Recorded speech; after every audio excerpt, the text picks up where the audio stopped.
to organize a few recent payments. The money he had just grabbed was from an all-cash deal that had happened a few days ago. At the time, the employee had been super busy, so he'd just taken the cash from the customer, flipped through it quickly to make sure the amount seemed right, then shoved the money in the drawer to deal with later. Now he was actually counting it properly, and he really hoped the customer had not shorted him, or he would have to track them down to collect the rest. But as the employee counted the bills, he paused. Not because the amount wasn't right, but because there was something on the money that caught his attention. For a second, he wasn't sure what it was, so he looked closer. And then, all at once, he understood what he was seeing. He stopped counting the money and just began flipping through it as quickly as he could, and he kept seeing the same thing on almost all the bills. With his heart racing, the employee just dropped the money, grabbed the phone, and called the police.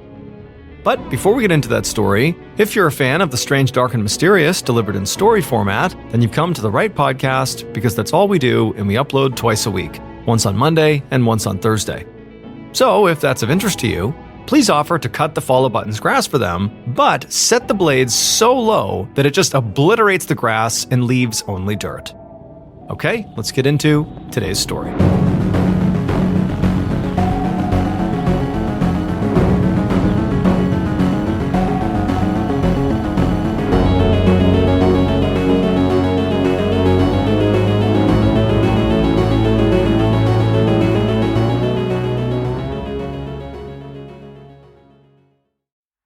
I'm John Robbins, and joining me on How Do You Cope us wherever you get your podcasts. But it's always real. Whether you're looking for inspiration, comfort, or just a reminder that you're not alone in life's messier moments, join me on How Do You Cope. Follow now wherever you get your podcasts, or listen to episodes early and ad-free on Wondery Plus. How Do You Cope is brought to you by Audible, who make it easy to embark on a wellness journey that fits your life, with thousands of audiobooks, guided meditations, and motivational series.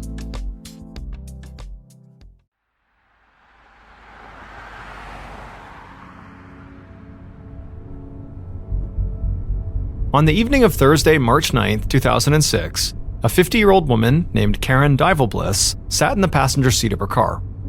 Her husband, 71-year-old Jim Divalbliss, was behind the wheel, driving them through downtown Lancaster, Ohio. Karen looked out the window and watched as they passed historic buildings, shops, and restaurants. Every once in a while, Jim slowed down and waved at people on the sidewalk, because he and Karen knew practically everybody in town.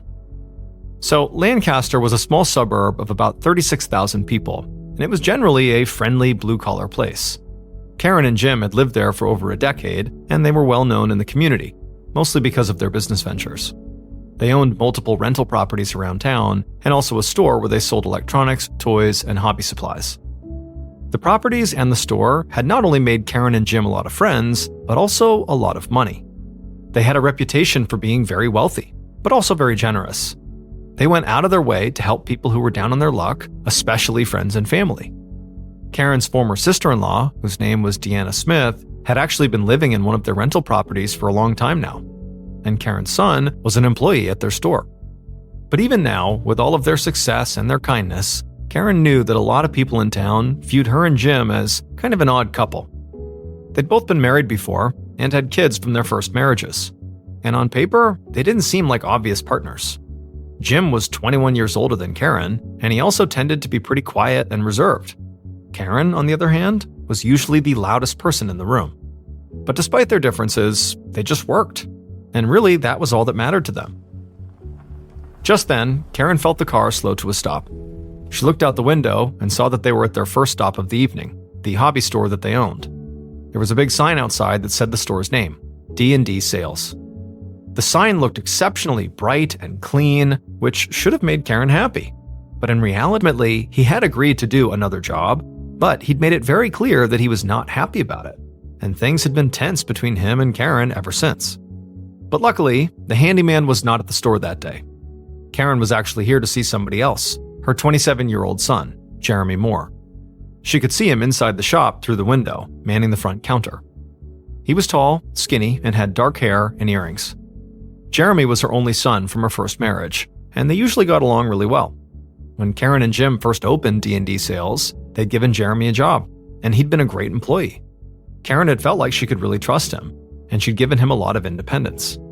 But then, that all changed, because Jeremy had started getting into serious trouble. He'd never really been a troublemaker, but it was like all of a sudden, he had gotten arrested for stealing. And when he came back to work after that, his performance had majorly slipped. He'd started showing up late or not showing up at all. And on top of that, some of Karen and Jim's other store employees had begun complaining that they didn't like working with him because he was moody and angry. And so this had put Karen in a pretty awkward position because she loved Jeremy and she wanted him to succeed. And family or not, she just wasn't in the habit of firing people or leaving them high and dry when they were having a hard time. But at the same time, she also didn't want Jeremy's attitude and performance to affect her business. So she had sort of made it a point to check in on him while he was working. Karen told Jim she'd be right back, and she got out of the car. She went inside the store and asked her son how he was doing. And he seemed annoyed to be asked and just told her that, everything was fine. So Karen did a quick sweep of the store to make sure all the shelves were stocked and the aisles were clean. Everything looked good, so she went back to the front counter and told Jeremy she loved him, and then headed back outside to the car. A few minutes later, Karen and Jim pulled up to their second stop of the evening, their favorite bowling alley, which was called Tiki Lanes. In addition to being business people, Karen and Jim were avid bowlers. They were in 3 different bowling leagues and came to Tiki Lanes at least a few times a week. In fact, they were so serious about bowling that they'd even hired a coach who they met with for weekly lessons. But for tonight, they were just here to meet with their friends for a couple of casual rounds. Karen and Jim parked the car, walked inside, and went straight to their usual lane. A bunch of their bowling friends were already sitting around tables nearby, and when they saw Karen and Jim, they got up and hugged and said hello. At some point, Karen sat down, put on her bowling shoes, and took several expensive rings off her fingers and stuck them in her pocket so they wouldn't get damaged. Then she got up and got ready to play. Throughout the evening, Jim kept the table stocked with snacks and drinks for the whole group. They ate, they drank, they played, and they talked with their friends. And by the time they were all done, Karen was exhausted. She put her rings back on, changed her shoes, and all she could think about was getting home and going to bed. So she and Jim said goodbye to everyone, then they went outside, hopped in their car, and headed home. About 10 minutes later, they pulled into their driveway. They lived in a big brick house in a rural area north of town, so the neighborhood was quiet and scenic. Karen got out of the car and was about to walk to the door, but she stopped when she heard a voice call out to her from behind her. She turned around and she gasped.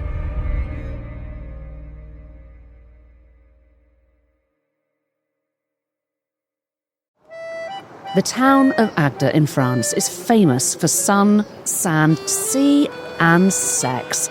But lately, life on the coast has taken a strange turn. The town's mayor, a respected pillar of the community, has been arrested for corruption. His wife claims he's been bewitched by a beautiful clairvoyant. Then there's the mysterious phone calls that local people have been getting. I am the Archangel Michael. The whole town has been thrown into chaos. Monsieur le Maire, as the mayor is unable to carry out his duties, I would like to address you all. Legal proceedings have been initiated. Join me, Anna Richardson, and journalist Leo Chic for The Mystic and the Mayor as we investigate a story of power, corruption, and magic. Binge all episodes of The Mystic and the Mayor exclusively and ad-free right now on Wondery Plus. Start your free trial in Apple Podcasts, Spotify, or the Wondery app. Hey, it's MrBallen. For the first time, my show, Medical Mysteries, has joined forces with Redacted for a special episode. A redacted medical mystery uncovers how routine surgery leads to classified government operations. Listen now on the Medical Mysteries or Redacted feeds, or search A Redacted Medical Mystery wherever you get your podcasts.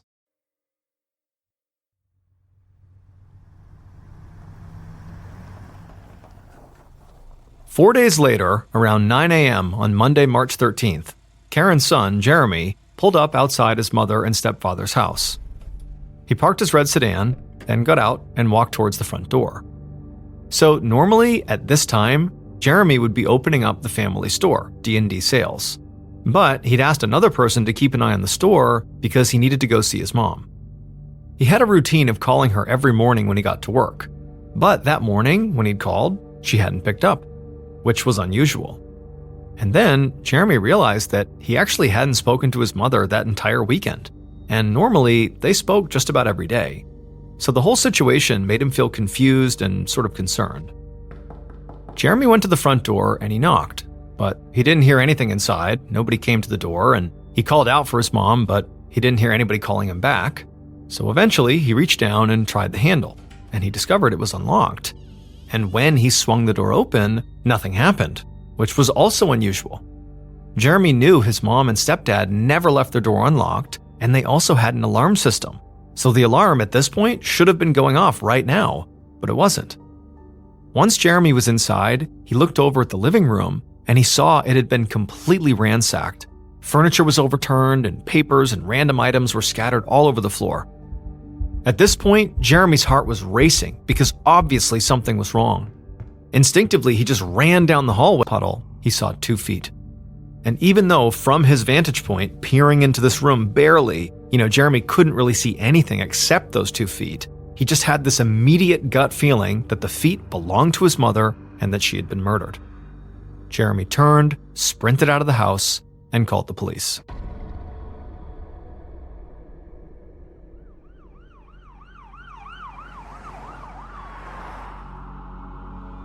A few minutes later, a young, stocky detective named Scott Jones arrived on the scene, along with several other police officers and a team of forensic investigators.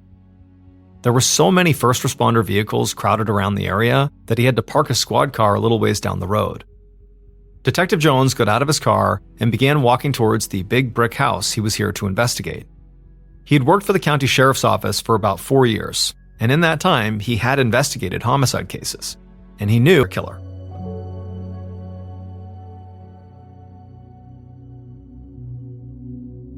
After he was done investigating the crime scene, Detective Jones went outside to speak to the 911 caller who was sitting inside of his car. The man answered. He also said the last time he had seen his mom was 4 days earlier, on Thursday evening, when she and Jim had stopped by the hobby store on their way to go bowling at Tiki Lanes. Detective Jones then asked Jeremy about the contents of the house and what might have been taken. Jeremy told him this, went up to the front desk and explained why he was there. And a few of the employees said that they did know Karen and Jim, and they agreed to sit down with the detective and answer his questions. From these interviews, Detective Jones learned that Karen and Jim were regulars at Tiki Lanes, and they were avid bowlers who'd hired a coach to improve their game. His computer inside of his office at the police station while he waited for Jeremy to show up for his interview. He was preparing for the interview by doing some research about Jeremy, and the fact that he was going to inherit a lot of money after his mother died looked really bad for him. So, when Jeremy finally came in for his interview, Detective Jones was very eager to talk to him. He led Jeremy into an interview room and then sat down across from him. And just like the last time they had spoken, Jeremy struck the detective as seeming nervous and emotional. Detective Jones started by asking Jeremy what he had done on Thursday evening, after he'd gotten off from work. And Jeremy said he'd gone straight home. But when Detective Jones asked if anybody could verify that, Jeremy said no one could. So, Detective Jones began pressing him much harder, asking him directly about his history of theft and also his mother's will. Jeremy admitted that he had made some mistakes in the past, but he swore he would never hurt his mother, whether he was in her will or not. He said this whole thing was just as confusing and upsetting for him as it was for everybody else. Now, Detective Jones wasn't sure if he actually believed Jeremy, but he still didn't have any evidence that would allow him to hold Jeremy in custody, so he let Jeremy go. And then once he was gone, the detective began heading back to his office. But on the way there, he ran into his partner, Detective Roberts, who looked excited. Roberts said he'd been going over statements the rest of the investigative team had collected from Karen's siblings, and there was someone that they really needed to speak to.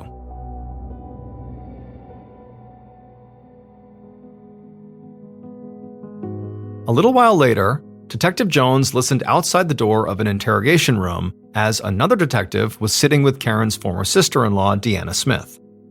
Karen's brother, Edgar, had told police about Deanna, who was his ex-wife. Edgar said that Karen had bought him and Deanna a house in Lancaster where they lived with their 2 kids. But when Edgar and Deanna got divorced, Edgar moved out, but Deanna wanted to stay inside of the house. Now, Deanna didn't have a lot of money after the divorce, so Karen had made an agreement with her. She could stay in the house if she paid a small fee each month and then also came to Karen's house weekly and cleaned it. It seemed like a win-win situation, but Deanna almost never showed up to clean Karen's house like she had promised. So eventually, as a result of that, Karen increased her rent, and this had made Deanna really mad and led to a lot of tension between them.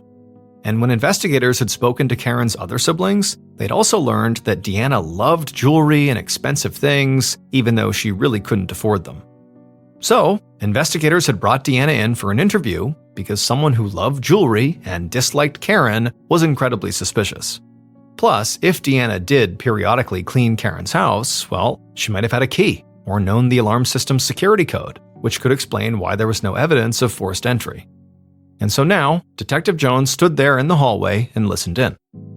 When the investigator in the room asked Deanna about the rent increase and her cleaning arrangement with Karen, Deanna said she didn't have any issues with Karen, which obviously was not true. Deanna also said she did not have a key to Karen's house or know the code to their alarm, which seemed hard to believe if she was supposed to drop by weekly to their house to clean it.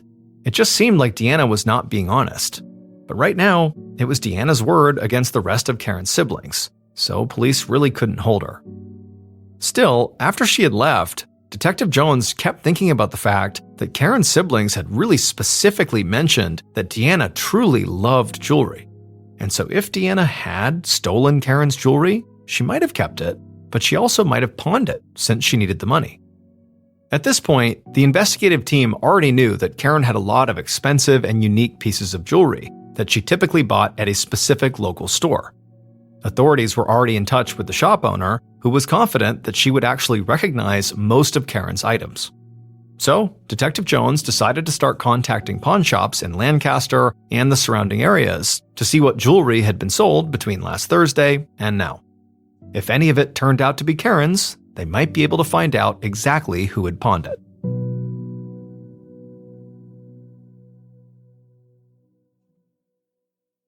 Hey, it's MrBallen. I'm excited to tell you about something special. For the first time, my show, MrBallen's Medical Mysteries, has joined forces with Redacted, Declassified Mysteries with Luke LaManna, to tell a story so complex it required our combined storytelling styles. This special episode is called A Redacted Medical Mystery. In it, unexplained symptoms after a routine surgery quickly unravel into something much darker, leading straight to classified government operations hidden for decades. To listen and uncover the truth alongside us, head to either the MrBallen's Medical Mysteries or Redacted show pages right now, or search for A Redacted Medical Mystery in the Wondery app or wherever you get your podcasts. If you're fascinated by unexplained medical stories, well, stick around on Medical Mysteries. Every week, we dive deep into cases that will leave you questioning everything you know about the human body. And if government conspiracies are more your style, Redacted is your go-to for stories that unravel secrets never meant to see the light of day. Remember, you can listen to both shows early and ad-free by joining Wondery Plus. Hey listeners, big news for true crime lovers. You can now enjoy this podcast ad-free on Amazon Music with your Prime membership.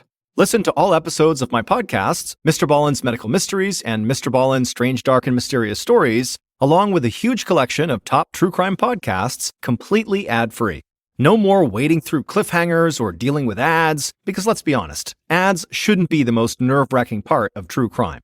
To start your ad-free listening journey, download the Amazon Music app for free or head to amazon.com/ballen. That's amazon.com/BALLEN. Dive into uninterrupted true crime stories today.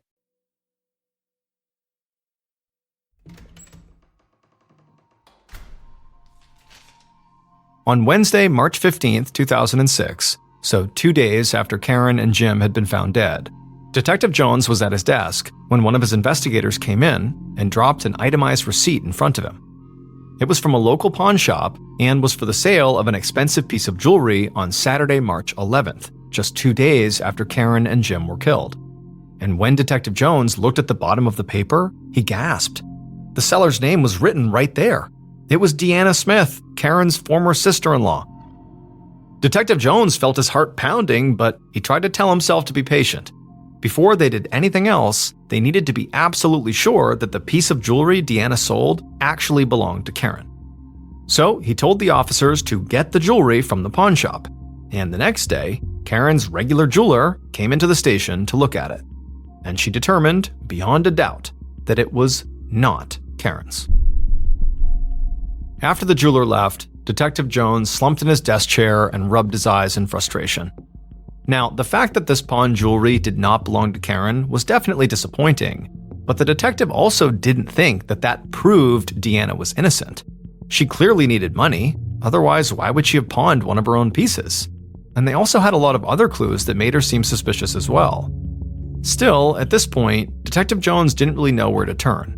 A whole team of detectives was investigating the case, but it felt like they just kept hitting dead end after dead end. He was still sure the motivation in this case had to be money. Karen and Jim's house had been ransacked, and a lot of their valuables were missing, like Karen's jewelry. Even the ring she had on her hands had been taken. But the robbery didn't seem random. It had been targeted and deliberate. The killer had been able to access the house without breaking in, which meant they either had a key or Karen and Jim had let them in. And not only that, the couple was killed with such violence, it seemed like the killer was deeply angry with them. And there were two people who had a financial motive and potential access to the home: Karen's son, Jeremy, and her ex-sister-in-law, Deanna. But Detective Jones hadn't found any concrete evidence to prove that Jeremy or Deanna had committed this crime. And as he sat there, going over the case in his mind, he knew there were a lot of other people in Karen and Jim's lives that the police had barely even looked into yet. They had friends from the bowling alley, plus multiple employees, tenants, and neighbors that interacted with them regularly. And these people knew Jim and Karen were wealthy. And so basically, Karen and Jim seemed to have some kind of relationship with pretty much everybody in Lancaster. And so Detective Jones had a whole lot more interviewing still left to do.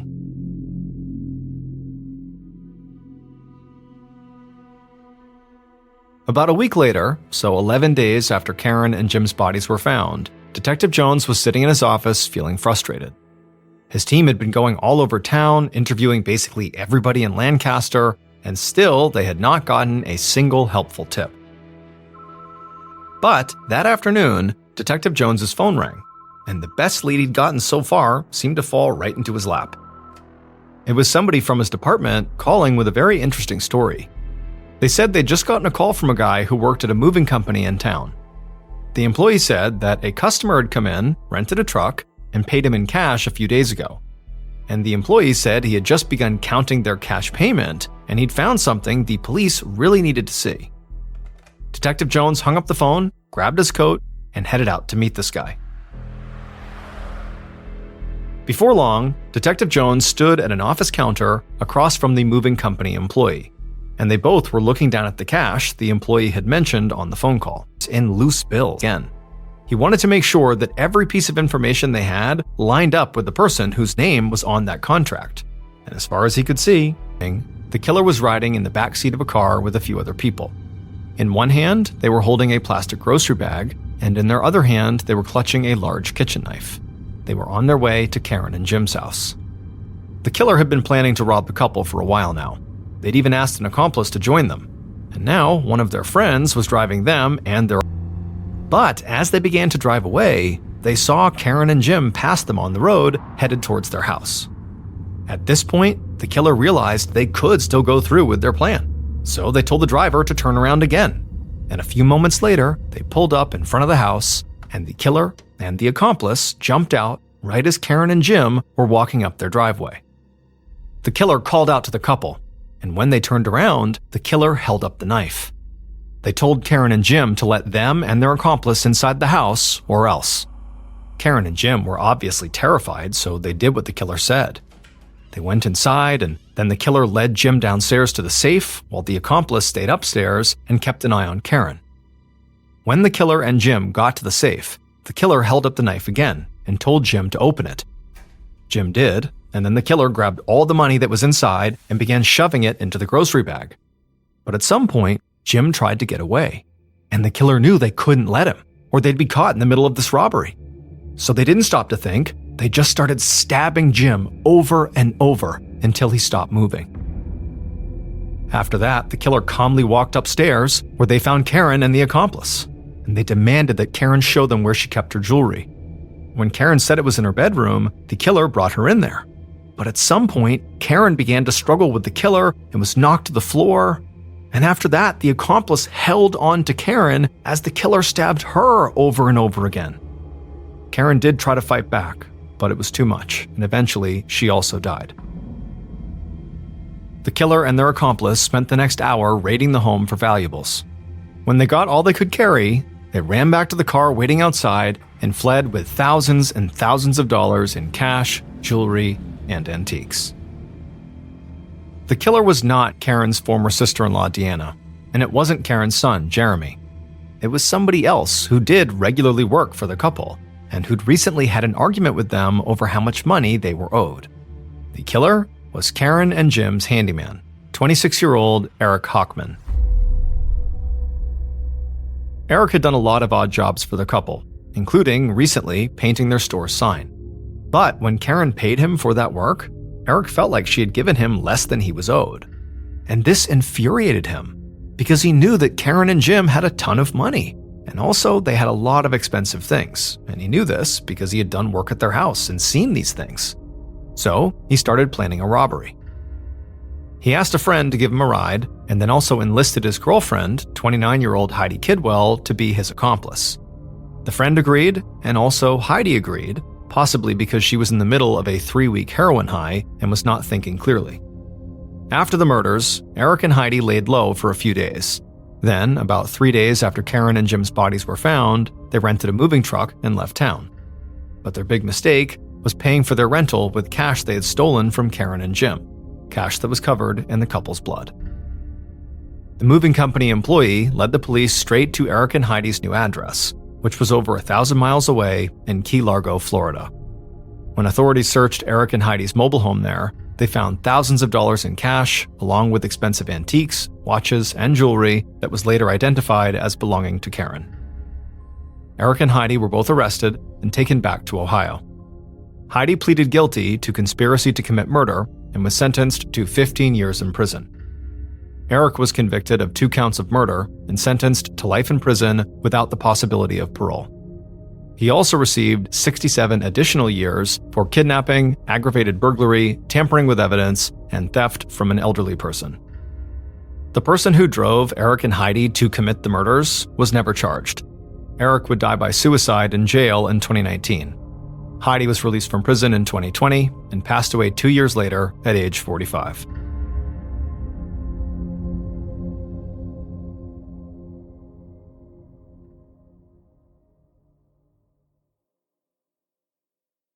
A quick note about our stories: they are all based on true events, but we sometimes use pseudonyms to protect the people involved, and some details are fictionalized for dramatic purposes. The MrBallen podcast, Strange, Dark, and Mysterious Stories, is hosted and executive produced by me, MrBallen. Our head of writing is Evan Allen. Our head of production is Zach Levitt. Produced by Jeremy Bone. This episode was written by Kate Murdoch. Story editing by Karis Pash Cooper.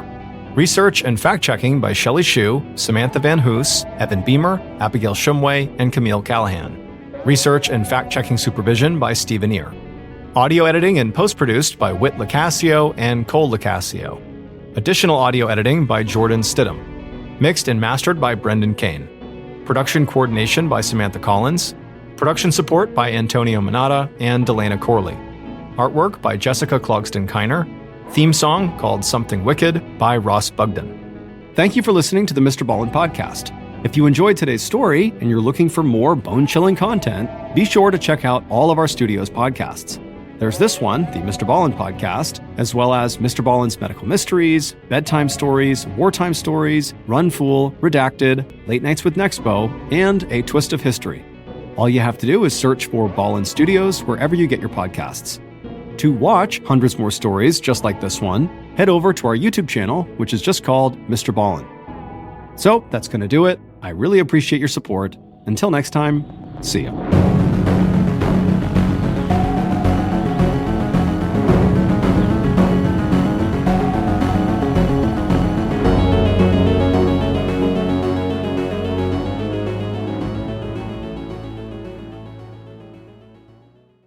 Hey Prime members, you can binge 8 new episodes of the MrBallen podcast 1 month early and all episodes ad-free on Amazon Music. Download the Amazon Music app today.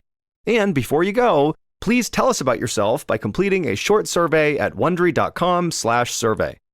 Hey listeners, MrBallen here. What if I told you that some of the strangest, darkest, and most mysterious stories happening right now are all connected to what might be the biggest crime of our generation? You know I'm always on the hunt for the most chilling and perplexing tales out there. Well, I've discovered a new podcast that uncovers real-world mysteries unfolding right now, much like how another Ballen Studios podcast, Redacted Declassified Mysteries, brings hidden government secrets to light. And it's called Lawless Planet. Host Zach Goldbaum reveals how shocking tales of murder, cover-ups, and mysterious deaths are all part of something bigger: the systematic destruction of our planet. From activists who vanish in the Amazon to whistleblowers uncovering billion-dollar environmental crimes, these aren't just stories about the environment. They're real-life thrillers about people caught between powerful forces willing to kill to keep their secrets buried. Follow Lawless Planet on the Wondery app or wherever you get your podcasts. You can listen to new episodes of Lawless Planet early and ad-free right now by joining Wondery Plus.